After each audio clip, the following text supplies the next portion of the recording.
Les métiers de la forêt, pas toujours bien connus, des métiers utiles évidemment pour l'environnement et puis bien sûr pour plein de choses.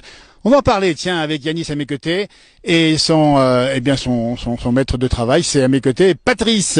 Yanis, alors en formation bac pro forêt, en première et à la MFR de l'Arc-Lausanque. Qu'est-ce qu'on apprend sur le terrain ici? Bah, on apprend plein de choses, donc développer l'autonomie surtout. Enfin, moi, c'est ce que je vois le plus. Maintenant, j'ai ma petite moto pour venir travailler. Je suis plus autonome qu'avant. Après, le travail en soi, moi, quand je suis arrivé en forêt, je savais pas encore couper un arbre, je savais pas comment on faisait en forêt.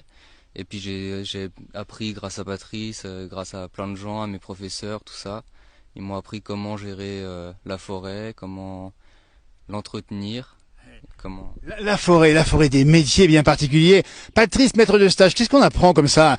Il a 16 ans, Yanis, à vos côtés. Qu'est-ce qu'on lui donne comme conseil? Les conseils, déjà, les premiers conseils, c'est déjà la sécurité, qu'on apprend déjà en premier. Et puis, beaucoup d'observation. Il faut pas rentrer comme ça dans une forêt, faire n'importe quoi avec une tronçonneuse et puis aller n'importe où. Faut vraiment être vigilant parce que c'est quand même très dangereux.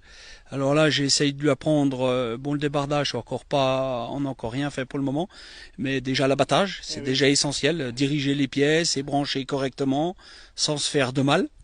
Donc ce qu'on appelle le façonnage et puis le cubage des bois aussi, les longueurs, les diamètres. Et puis après, on va progresser tout doucement parce qu'au mois de septembre, là, il va être en vacances à la fin de la semaine. Et puis le mois de septembre, il revient en formation pendant une année. Alors voilà, on va y aller tout doux, mais il y a déjà du bon. Hein. C'est un jeune qui est sérieux, c'est très bien. Eh ben voilà. Il en manque parce que on recrute dans le métier aussi, j'imagine. Ah oui, bien sûr, on cherche beaucoup de monde. Oui. C'est des métiers qui sont en voie de disparition. Nous, le problème, les salaires sont peu élevés, les coûts d'exploitation, c'est assez cher. Et donc la météo, bien sûr, et puis les contraintes, beaucoup. C'est éventuellement comme ici. Voilà, les accès, le tourisme beaucoup aussi l'été. On peut pas faire tout ce qu'on veut non plus. Après voilà. Hein. Mais ça manque un petit peu comment on va dire. De communication auprès du grand public. Ouais, auprès du grand public, ouais, tout à fait, ouais. Et voilà, il faudrait aussi que les prix augmentent parce que là on a travaillé donc pendant le confinement parce qu'autrement il y aurait pas eu de tout ce qui est papier WC, tout ce qui est PFC, voilà, tous les cartons, les emballages, on n'aurait rien eu de tout ça et puis on n'est pas jamais reconnu nous, personne parle de nous. En première ligne, les exploitants forestiers comme Patrice ici à Lucinge, Haute-Savoie.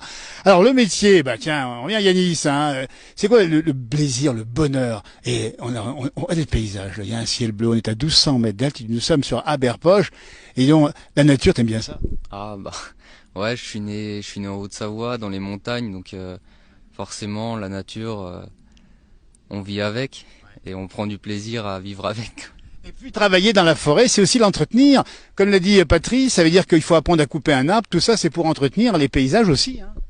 Ouais, on peut, ouais, Et les bonheurs, c'est quoi les petits bonheurs du quotidien ici? C'est arriver le matin, d'entendre des oiseaux aussi. Ouais, arriver le matin, se préparer tranquillement, descendre. Des fois, si on une coupe, on a commencé. Des fois, on peut croiser une biche qui se balade ou ouais, il y a plein de choses différentes qui peuvent se passer le matin, le jour. C'est vraiment bien. Voilà. Alors, les outils, est-ce qu'on travaille encore avec la scie pour couper un arbre? Comment ça se passe? Bah non. Passe partout. Comment ça se passe techniquement? C'est des tronçonneuses aujourd'hui. Et puis là, c'était la coupe qu'on a fait là, c'était faire la batteuse à la machine. Ah oui, la machine. Donc la machine, il y a un avantage. C'est sûr que c'est moins pénible, bien sûr. Et puis on va récupérer plus de bois. Et puis on nettoie mieux, donc on fait le bois énergie pour essayer de rendre les forêts plus propres, pour pouvoir replanter correctement plus tard. Donc des métiers techniques aussi, hein, puisqu'il faut savoir utiliser la tronçonneuse. Hein. Ouais. C'est pas facile au début, ça tire un peu les bras. Elle pèse quand même. Hein, ouais, après j'ai un petit modèle, donc je vais pas me plaindre, mais ouais, ça tire quand même bien les bras. Et puis heureusement que j'ai Patrice qui me dit qu'il faut pas trop que je force, si je suis fatigué, je me pose à un coin. Et puis prendre de risques, il a bien dit. ouais. On voit l'engin là-bas. Comment on l'appelle celui-ci? C'est le débusqueur. C'est une marque Franklin. Il est de 98. Il marche toujours. Et tu le conduis pas encore? Ah non. Ça c'est aussi très technique. Alors on va revenir. Yanis, à la maison familiale rurale de l'Arc-Lausanque, Serraval, la montagne, qu'est-ce que c'est beau là-haut. C'est quoi l'ambiance là-haut? Bah là-bas c'est plus une famille qu'une salle de classe en fait. les professeurs, tout ça, on est tous, s'il y a un problème, il y a quelqu'un qui le résout. C'est pas comme les grandes écoles de grandes villes. Là, on était 16 cette année. Il y avait 8 premières, 8 terminales. Et puis on s'entend tous à merveille. À chaque fois, on se demande, pendant les stages, on se tient au courant de comment tout le monde va et tout ça. Puis ouais, c'est génial. La bonne école, les maisons, les maisons familiales rurales, je veux dire forestières, mais non, c'est familial. Et vous trouvez effectivement que les petits jeunes sont motivés là? Ils sont motivés, puis moi je tiens à remercier l'école aussi parce qu'ils ont quand même des bons professeurs.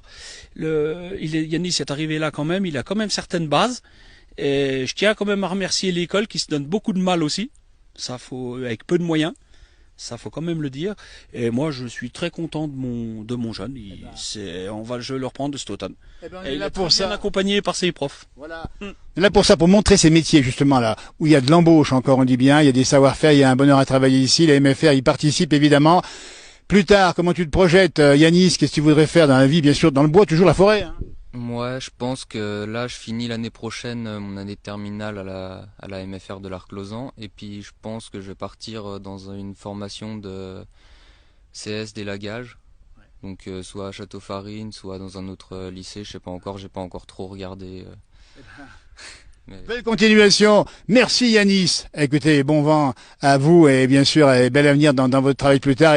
Et Patrice. C'est super sympa d'être venu, de vous être déplacé. Et on n'oublie pas les métiers du bois en première ligne pendant le confinement et encore aujourd'hui et demain. N'hésitez pas, il y a du recrutement. Les MFR, elles vous recrutent. Et voyez, comme Yanis, vous allez avoir des beaux parcours de vie. Merci Harvey. Allez, merci Harvey, à bientôt. Arrive pas.